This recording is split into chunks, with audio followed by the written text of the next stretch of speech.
Hello my dear media aspirants. Media exams के इस platform पर मैं हरिशंकर सोनी आपका फिर से स्वागत करता हूं। दोस्तों, आज के इस वीडियो में बात करेंगे कि 2025 के जो एंट्रेंस एग्ज़ाम्स होने हैं, जिसमें मैं आईएमसी की बात कर लूँ, जामिया की, एमसीयू की, बहुत सारे जो मैं कह सकता हूँ मास कम्युनिकेशन के कोर्सेज वाले जो यूनिवर्सिटीज़ हैं, इंस्टीट्यूट्स हैं, उनके पैटर्न क्या रह सकते हैं, कितना टाइम रहेगा, सीयूईटी में जो सीयूक्यूपी 17 है, मास कम्युनिकेशन का पेपर कोड, उसमें कौन कौन से यूनिवर्सिटीज़ रह सकते हैं, कब एग्ज़ाम होगा, बहुत सारे सवाल हैं। एक एक करके आपको जो है बताऊंगा। वीडियो अगर लंबा हो जाए तो कृपया करके माफ़ कर दीजिएगा। मैं समझता हूँ कि शॉर्ट में समझने की आप सबकी आदत है, लेकिन जितना कोशिश है छोटा करने की कोशिश करता हूँ, है ना। चलिए, तो 2025 के एंट्रेंस एग्ज़ाम की अगर हम बात करें, देखो डायरेक्टली जो मेरे पास मैसेज आता है कि आईएमसी में 2025 का एंट्रेंस एग्ज़ाम कैसे होगा, क्या मैसेज आता है आईएमसी का एंट्रेंस एग्ज़ाम। तो देखिए, पिछले कुछ सालों की अगर मैं बात करूं, ठीक है, तो आईएमसी का खुद का एंट्रेंस एग्जाम नहीं है। ठीक है, आईएमसी का खुद का एंट्रेंस एग्जाम नहीं है। तो आईएमसी में एडमिशन के लिए जो प्रोसेस है, जो रास्ता है, वो किस तरीके से है। ठीक है, अब देखिए यहाँ एक मैंने थंबनेल में भी नाम लिखा है, सीयूटी पीजी सीओक्यूपी 17, है ना। तो ये सीओक्यूपी 17 क्या है? तो एनटीए एग्जाम करवाता है। ठीक है, क्या करवाता है? NTA, national testing agency. NTA सबने सुना है। सीयूटी पीजी लेवल पर भी होता है, यूजी लेवल पर भी होता है। यूजी लेवल पे जो अगर हम बात करें तो 318 नंबर करके जो है, 318, है ना, 318 नंबर का जो आपका पेपर कोड है, उसके जरिए एडमिशन होता है मास मीडिया के कोर्सेज के अंदर। ठीक है, तो यूजी लेवल पर 318 पेपर कोड है, पीजी लेवल पर सीओक्यूपी 17 पेपर कोड है। अब आईएमसी में यूजी कोर्सेज तो है ही नहीं, ठीक है, पीजी कोर्सेज ही है। तो सीओक्यूपी 17 ये अभी पेपर कोड अब तक चला आ रहा है। हो सकता है कि पेपर कोड्स में चेंज भी हो जाए, ऐसा भी होता है। पहले यही पीजी क्यूपी 41 था, ठीक है, और उसके बीच में 41 की जगह पीछे कभी 18 भी रहा। तो पेपर कोड में 2-3 सालों में, 4 सालों में कभी कभार चेंज भी होते हैं। तो सीओक्यूपी 17 पिछले कुछ सालों से चल रहा है ना। और मास कम्युनिकेशन एंड जर्नलिज्म इसका नाम जो है आपका पीजी लेवल पे है। ठीक है, और वहीं अगर हम देखें यूजी लेवल पे, तो मास मीडिया करके नाम है, 318 पेपर कोड। ठीक है, तो जैसे मैंने कहा कि आईएमसी का खुद का कोई एंट्रेंस एग्जाम नहीं है उन कोर्सेज के लिए जो कि मेनली एमए कोर्सेज हैं, या पीजीडी कोर्सेज जो हम मेनली दिल्ली में हम जानते हैं, या दूसरे आपके रीजनल कोर्सेज में भी हैं। लेकिन जो रीजनल लैंग्वेजेस वाले जो कोर्सेज हैं, उनके लिए आईएमसी खुद से एंट्रेंस एग्जाम करवाता है, जिसमें रीजनल लैंग्वेज में आता है आपका, जैसे कि मराठी हो गया, मलयालम हो गया, ओडिया हो गया, उर्दू हो गया। तो ये सब जो रीजनल लैंग्वेज के कोर्स हैं, उनके लिए एंट्रेंस एग्जाम होता है आईएमसी में। लेकिन जो मेन कोर्सेज हैं, उसके लिए क्या करता है आईएमसी, किस चीज़ पे डिपेंड करता है? एनटीए के सीयूक्यूपी 17 का जो पेपर कोड है ना, उस पर। ठीक है, तो सीयूईटी के अंदर सीयूक्यूपी 17 का जो पेपर कोड है, उसमें जिस लेवल का आप स्कोर बनाएंगे, उसके बेसिस पे जो है आपका सिलेक्शन होता है। ये एक बेसिक बात आप समझ लीजिए। ठीक है, तो ये क्राइटेरिया आपका हो गया एडमिशन का सीयूईटी के थॉट। और आपको जो पेपर जो आता है सीयूक्यूपी 17 का, उसमें 75 क्वेश्चन होते हैं। ठीक है, नेगेटिव मार्किंग भी आपकी होती है। इन सब के बारे में भी हम पहले बात कर लेते हैं कि सीयूटी पीजी में पेपर कोड है सीयूक्यूपी 17, तो इसके अंदर आपके 75 क्वेश्चन होते हैं। 105 मिनट्स का पेपर होता है। ठीक है, 105 मिनट्स का। नेगेटिव मार्किंग होती है 1 मार्क्स की। अगर सही करने पर आपको 4 मार्क्स मिल रहे हैं, ठीक है, अगर सही करने पर आपको 4 मार्क्स मिल रहे हैं, तो गलत कर देने पर आपका 1 नंबर कट हो जा रहा है। ठीक है, टोटल क्वेश्चन 75 है, टोटल टाइम 105 मिनट्स है, यानी कि 120 मिनट्स होते हैं 2 आवर्स में, 2 आवर्स में 15 मिनट्स कम। ठीक है, 105 मिनट्स का टाइम आपको मिलता है। सीयूटी पीजी में सभी पेपर कोड्स में यही है क्राइटेरिया, है ना, पैटर्न सबका सेम है। अगर हम एग्जाम होने की बात करें, तो देखिए ये क्वेश्चन पिछले कुछ दिनों से पूछा जा रहा है कि कब एग्ज़ाम होगा। आज मैं ये वीडियो बना रहा हूँ 19 ऑफ नवंबर को।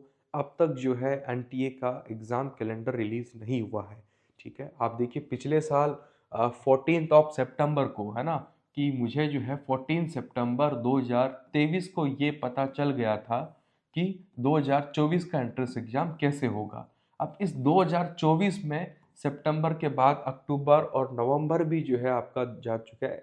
2 महीने बाद में भी जो है उन्होंने ये नहीं बताया कि 2025 के जो एग्ज़ाम लेगा, चाहे वो आपके जेईई मेंस के हो, नीट यूजी पीजी के हो, यूजीसी नेट के हो, सीयूईटी यूजी पीजी के हो, कौन-सा एग्ज़ाम कब होना है ये नहीं बता रहा है एनटीए अभी तक, जब तक मैं ये वीडियो 19 नवंबर को ये बना रहा हूँ।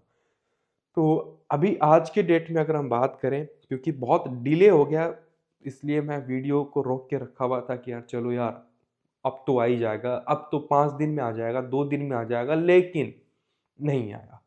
ठीक है, तो अगर हम बात करें, ठीक है, कि एग्ज़ाम कब होगा, अभी की सिचुएशन के हिसाब से मैं बताऊँ, तो मुझे लगता है कि पिछले बार के शेड्यूल के जैसा ही शेड्यूल चलेगा। और अगर हम 2025 में बात करें, 2025 के जेईई मेंस की, तो उसका शेड्यूल आ चुका है, पहले रिलीज़ कर दिया इन्होंने। तो वो टाइम पे आपका हो रहा है, ठीक है? तो टाइम पे ही हो रहा है, लगभग इसी समय 2024 में हुआ, 25 का भी जो है आपका जेईई मेंस जो है उसी समय हो रहा है, ठीक है? अब यहाँ पर अगर हम देखें थोड़ा-सा, तो क्या है कि यूजीसी नेट का एग्ज़ाम जो कि जून में हो चुका था, लेकिन वो री एग्ज़ाम हुआ फिर से सितंबर में, ठीक है? उसकी वजह से चीज़ें जो है और डिले हो गई है। जुलाई, अगस्त, सितंबर करीब ढाई 1 महीने का 2 एंड हाफ मंथ का जो है डिले उसमें थोड़ा लगा है यूजीसी नेट में। तो उसकी वजह से जो है यूजीसी नेट का दिसंबर का सेशन जो है डिस्टर्ब हो चुका है। दिसंबर में एग्ज़ाम होना चाहिए, ठीक है, यूजीसी नेट का, लेकिन नवंबर 19 की बात कर रहा हूँ, एप्लीकेशन फॉर्म तक नहीं आए नेट के, ठीक है। तो अब ये एग्ज़ाम जनवरी के स्टार्टिंग में भी पॉसिबल नहीं लग रहा, लेकिन फरवरी में टाइम दिख रहा है कि हो सकता है। तो अगर वो एग्ज़ाम टाइम में हो गया, यूजीसी नेट अगर बीच में डिस्टर्ब नहीं किया, तो आपका जो है शेड्यूल वही रहेगा जो कि आपका इसमें आ रहा है। जैसे अगर हम बात करें सीयूईटी यूजी की, पीजी की, है ना? तो सीयूईटी पीजी का एग्ज़ाम 2024 में जो शेड्यूल उन्होंने दिया था, उसी शेड्यूल में उन्होंने करवाया भी, और बहुत अच्छे तरीके से करवाया पिछले कुछ सालों के मुकाबले। नहीं तो आप देखिए 21 और 22 में, 23 में ये इतनी घटिया हालत थी एनडीए की कि आप पूछिए मत। पुराने एस्पायरेंट से आप पूछेंगे तो उनकी निराशा आपको समझ में आएगी कि कितने परेशान थे बच्चे, ठीक है? लेकिन 2024 में इतनी परेशानी ना आई नहीं आई, मतलब कि सेंटर्स भी अच्छे से मिले, समय पे एडमिट कार्ड देना, जो टाइम दिया है उसी टाइम पे एग्ज़ाम होना, डेट एक्सटेंड नहीं होना, ये सब चीज़ें कुछ भी नहीं हुआ, सब कुछ एकदम पॉज़िटिव रहा। ठीक है, नेगेटिविटी नहीं रही एनटीए के सामने। फिर से नेगेटिविटी जो स्टार्ट हुई 2024 में, अभी आपने देखा होगा, नीट यूजी से स्टार्ट हुई, पेपर लीक होने की वजह से, वो सब, है ना? तो बाकी स्टार्टिंग में काफ़ी अच्छा था, 2024 के स्टार्टिंग में एनटीए काफ़ी सही तरीके से काम कर रहा था। लेकिन अब एनटीए की हालत पता नहीं अच्छी है, बुरी है, जो कमिटी आई है, उसने रिकमेंडेशन भी दे दी, अब शिक्षा मंत्रालय पता नहीं क्या कर रहा है, ठीक है? कितना डिले होगा, कोई नहीं जानता। एनटीए खत्म हो जाएगा, एनटीए रहेगा, नहीं रहेगा, कुछ नहीं मालूम है। तो बहुत अनसर्टेनिटी है, लेकिन अगर सब कुछ ठीक रहा, तो ये बात तय है, 99% तय है कि मार्च में ही आपका एग्ज़ाम हो जाएगा, ठीक है? तो ये टाइम आप मान के चलिए, मार्च ही मान के चलिए। मैं आपको यही रिकमेंड करूँगा कि आज की डेट में अगर आप प्रिपरेशन कर रहे हैं, आईएमसी आप जाना चाह रहे हैं, तो आप सीयूईटी का जो एग्ज़ाम है मार्च में ही मान के चलिए, फर्स्ट वीक में ही मान के चल लीजिए, ताकि आपको कोई दिक्कत ना हो। हाँ, उससे पहले एग्ज़ाम आपका कंडक्ट नहीं होगा, ठीक है? फरवरी में भी हो जाता अगर वो तरीके से चलते हैं, अगर यूजीसी नेट का बीच में डिस्टर्ब नहीं करता, तो मुझे लगता है कि एनटीए कोशिश करता है कि फरवरी में सीयूईटी पीजी को ले आए, ठीक है? पिछले साल एक चेंज किया था एनटीए ने, जो बच्चे हैं मैं आपको बताना चाहूँगा। पहले क्या होता था कि सीयूईटी यूजी का एग्ज़ाम ही पहले होता था, ठीक है? सीयूईटी यूजी वालों का एग्ज़ाम पहले होता था, उसके बाद सीयूईटी पीजी वालों का नंबर आता था। पिछली बार से जो है 2024 से क्या कर दिया, पीजी वालों का एग्ज़ाम जो है यूजी से पहले करवाना स्टार्ट कर दिया है। तो आप देखिए सीयूईटी यूजी वालों का एग्ज़ाम हुआ है मई में, और जो है पीजी वालों का एग्ज़ाम मार्च में ही हो चुका था, ठीक है? पैटर्न मैंने बताया कि सीयूईटी पीजी में जितने भी पेपर कोड्स हैं, उन सभी में जो है 75 क्वेश्चन आते हैं, सभी में 105 मिनट्स का टाइम मिलता है, ठीक है? मार्किंग स्कीम भी सभी कोड्स, पेपर कोड्स के अंदर सेम है। जैसे मैंने कहा 4 मार्क्स मिलते हैं, 1 आपका नेगेटिव मार्क्स कट जाता है। अगर कोई क्वेश्चन आप अटेम्प्ट नहीं कर रहे हो, ठीक है? तो फिर ना तो आपको कुछ मिलता है, ना ही कुछ आपका जाता है, ठीक है? तो नेगेटिव मार्किंग के हिसाब से आपको पेपर अटेम्प्ट करना होता है। ऑफ़िशियल सिलेबस भी जो है आपको वेबसाइट पे मिल जाता है। ये सीयूईटीपी 17 का ऑफ़िशियल सिलेबस है, जिसको मैंने मीडिया एग्ज़ाम्स की एप्लीकेशन पे डिस्कस करवाया हुआ है और इसका एक्सटेंडेड वर्ज़न भी आपको दिया है, क्योंकि ये 6 लाइन्स का सिलेबस कुछ मतलब वाली बात नहीं है। जब तक आप पीवाईक्यूज़ का एनालिसिस नहीं समझ लेते हैं, तब तक आप ये सिलेबस समझ भी नहीं पाएँगे कि एक्चुअल में कौन से टॉपिक्स इससे पूछे जाते हैं। तो 2016 से लेके 2024 तक के सारे पीवाईक्यूज़ आपको सीयूईटीपी 17 के मीडिया एग्ज़ाम्स की एप्लीकेशन पे मिल जाएँगे हमारे, तो वहाँ से आप चेक कर सकते हो, वहाँ पर एनालिसिस भी आपको मिल जाएगा। और इसके साथ-साथ अगर हम बात करें दूसरे की, है ना? जैसे आईएमसी, एचसीयू, एमसीयू ये सारे ही जो है आपके सीयूईटीपी 17 में है, ठीक है? हालाँकि 2024 में एमसीयू का सेपरेट था, लेकिन उसमें अनाउंस कर दिया था कि सीयूईटीपी 17 में ही आके जो है हम सीयूईटी में ही आके जो हम अपने अगले साल से करेंगे। और यूजी के लिए तो उन्होंने प्रक्रिया भी डबल-डबल रखी, खुद का भी रखा, सीयूईटी भी रखा। और जैसा कि खबर है, अब तक अखबार में भी खबर छपी कि 2025 के लिए जो एंट्रेंस एग्ज़ाम मतलब एडमिशन्स होंगे, हम सीयूईटी के हिसाब से चलेंगे, मतलब कि आईएमसी की जैसा ही। एचसीयू में जो है आईएमसी का जैसा ही आप मान के चल सकते हैं, मतलब पेपर कोड तो वही है। मतलब आपको आईएमसी जाना हो, चाहे आपको हैदराबाद सेंट्रल यूनिवर्सिटी जाना हो, चाहे आपको माखनलाल चतुर्वेदी भोपाल जाना हो, पेपर एक ही देना पड़ेगा, सीओक्यूपी 17। सीओक्यूपी 17 यही पेपर कोड देना पड़ेगा, पेपर यही देना है, इसी का स्कोर कार्ड बाकी सभी यूनिवर्सिटीज़ में काम कर रहा है। आईपीयू का सिस्टम देखें, आईपीयू दिल्ली में है, इंद्रपास यूनिवर्सिटी, ठीक है? तो इसका अगर हम देखें तो इसका भी डबल सिस्टम है। ये कह रहा है कि सीओक्यूपी 17 से भी एडमिशन ले लेंगे, लेकिन फर्स्ट प्रायोरिटी हम अपने आईपीयू के सीईटी को देंगे, ठीक है? आप हमारा सीईटी दे दो, तो डायरेक्ट एडमिशन, बची-कुची सीटें रही तो सीओक्यूपी 17 से दे देंगे। और भी बहुत सारी जो है यूनिवर्सिटीज़ हैं, सेंट्रल यूनिवर्सिटीज़ हैं, जैसे कि तेजपुर यूनिवर्सिटी आसाम में है, ठीक है? ईएफएलयू है, ठीक है? हरियाणा है, राजस्थान है, जितने कई स्टेट्स हैं, पंजाब है, ठीक है? जम्मू कश्मीर है ना? हिमाचल है, तो स्टेट यूनिवर्सिटीज़ बहुत सारी हैं, पौंडीचेरी है, तो उन सब का भी जो है सेम ऐसा सिस्टम रहता है सीयूक्यूपी 17 वाला। लेकिन तेजपुर जो है पिछले साल से खुद का एंट्रेंस एग्जाम पहले जो होता था वो चला गया, तो कुछ सेंट्रल यूनिवर्सिटीज़ ऐसी भी है जो अपना खुद का भी करवा रही है। तो इस साइड ये मैंने जो तीनों लिखे हुए हैं, ये आप सीयूक्यूपी 17 वाले हैं, जिसमें आप कह सकते हैं कि 60 प्लस ऑप्शंस रहेंगे। अगर आप सीयूक्यूपी 17 का स्कोर कार्ड आपके पास है, तो 60 प्लस कोर्सेज का ऑप्शन है आपके पास कि आप वहाँ एडमिशन ले सकते हो। कुछ ऐसी यूनिवर्सिटीज़ रहेगी जो अपना खुद का एंट्रेंस एग्ज़ाम करवाएगी प्योरली और अपने एंट्रेंस एग्ज़ाम के बेसिस पे ही एडमिशन देगी, जैसे कि जामिया। जामिया का आप 99% मान के यही चलिए कि वो सीयूईटी में नहीं आने वाले हैं, ख़ास तौर से मास कम्युनिकेशन के लिए। अब जैसे क्या होता है ना कि कुछ बच्चे सर्च करते हैं, सर मैंने तो सर्च किया कि जामिया तो सीयूईटी में आ चुका है, आप कह रहे हो कि नहीं आया है। तो जामिया बहुत बड़ी यूनिवर्सिटी है, बीएचयू बहुत बड़ी यूनिवर्सिटी है। तो ऐसा नहीं है कि बीएचयू सीयूईटी में आ गया तो बीएचयू के सारे कोर्सेज से सीयूईटी में आ गए। जामिया सीयूईटी में आपने कहीं खबर पढ़ी तो जामिया के एजेके एमसीआरसी जो उसका सेंटर है, उसके कोर्सेज सारे के सारे आ गए, ऐसा नहीं है। तो आपको देखना पड़ेगा कि जामिया के कौन से कोर्सेज में सीयूईटी के बेसिस पे एडमिशन हो रहा है, कौन से कोर्सेज में जो है खुद के एंट्रेंस एग्जाम्स के बेसिस पे एडमिशन हो रहा है। ठीक है, तो ये आपको पर्टिकुलरली कोर्स के हिसाब से देख के चलना होता है। एक कब खबर को ऊपर ऊपर से नहीं पढ़ना होता है, डिटेल में जाके थोड़ा समझ के पढ़ना होता है, पर्टिकुलर कोर्स पे जाके आपको देखना होता है बड़ी यूनिवर्सिटीज के मामले में। जेएनयू में भी ऐसा है, अगर आप जेएनयू में एडमिशन लेना चाह रहे हैं, आपको देखना पड़ेगा कौन से डिपार्टमेंट का कौन सा कोर्स है, उसका एडमिशन की प्रक्रिया क्या है। प्रोस्पेक्टस में भी ये लिख के दिया होगा, ऐसा नहीं है कि मैं ही बताऊंगा या कोई बताएगा तो ही पता चलेगा।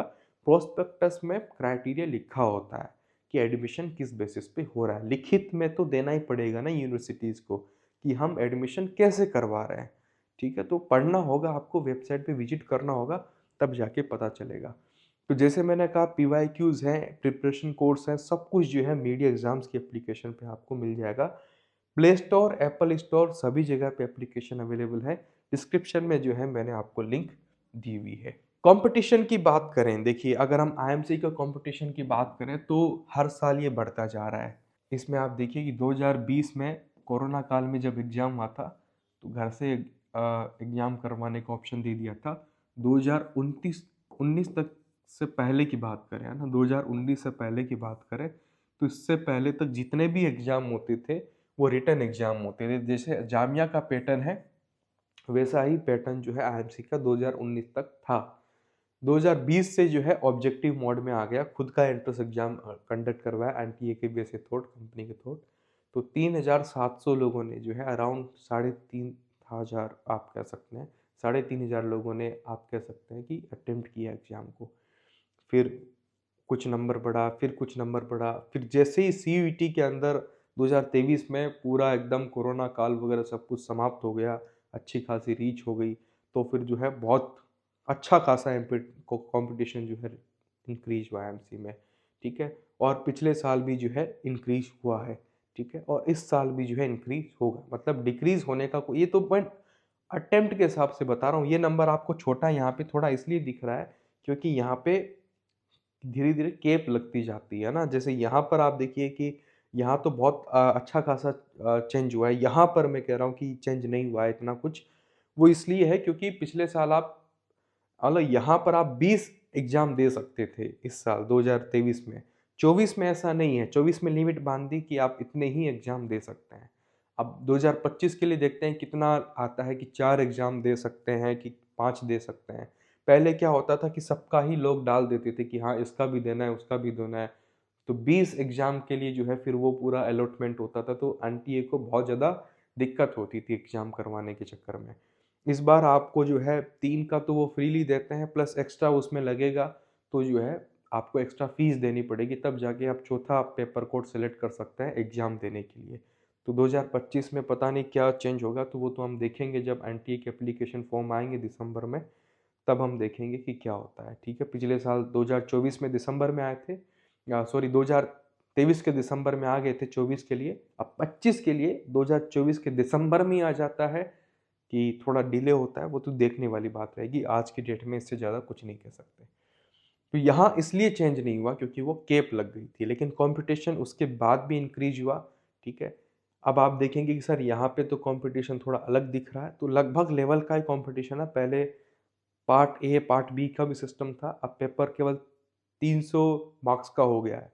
ये 100 क्वेश्चन का पेपर था, ये 75 क्वेश्चन का पेपर है, तो ये भी पेपर के पैटर्न में चेंज आया है यहाँ पे, ठीक है। टाइम की बात करें, सफिशिएंट टाइम की बात करें, कितना टाइम चाहिए प्रिपरेशन करने के लिए मास कम्युनिकेशन जैसे सब्जेक्ट को एंट्रेंस के लेवल पे, तो देखिए टॉपिक्स बहुत सारे हैं, है ना। इसमें जीएस जीके से जुड़े हुए क्वेश्चंस भी बहुत सारे पूछे जाते हैं, मास कम्युनिकेशन भी अच्छा खासा लेवल का पूछा जाता है, ठीक है। तो आपको प्रिपरेशन तो अच्छे से ही करनी पड़ेगी। अगर आप बहुत ऐसे सोचेंगे कि यार कोई नहीं यार, ये तो मेरा वो पढ़ा हुआ है, वहाँ से कर लेंगे, ऐसे कर लेंगे, तो फिर उसे मतलब जितना आप सीरियस लेते हो उस हिसाब से ही आपका पेपर जाता है और स्कोर निकल के आता है।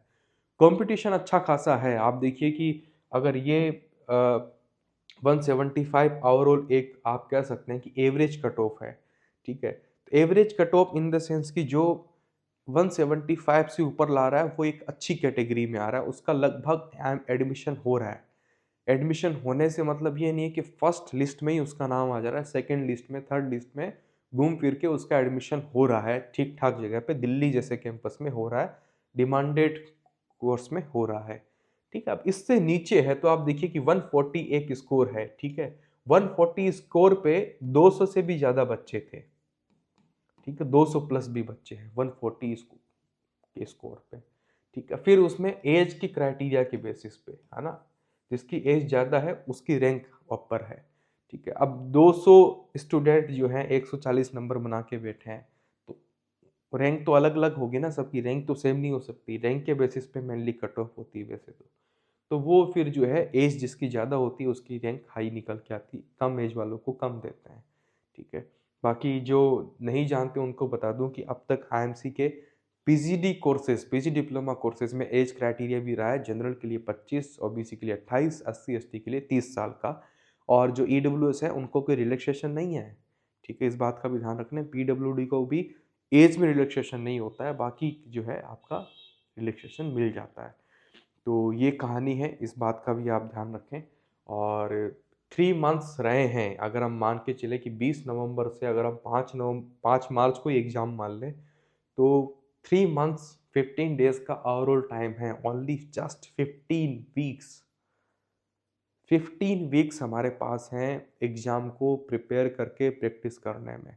और हमारे मीडिया एग्ज़ाम्स के प्लेटफॉर्म पे एग्ज़ाम के 2 महीने पहले हम पूरा सिलेबस कंप्लीट करवाते हैं। लास्ट के 2 महीने में हर दिन की लाइव क्लास में आपको रिवीजन करवाते हैं, प्लस हर दिन जो है आपका कॉम्प्रिहेंसिव मॉक टेस्ट, यानी कि 51 मॉक टेस्ट हैं।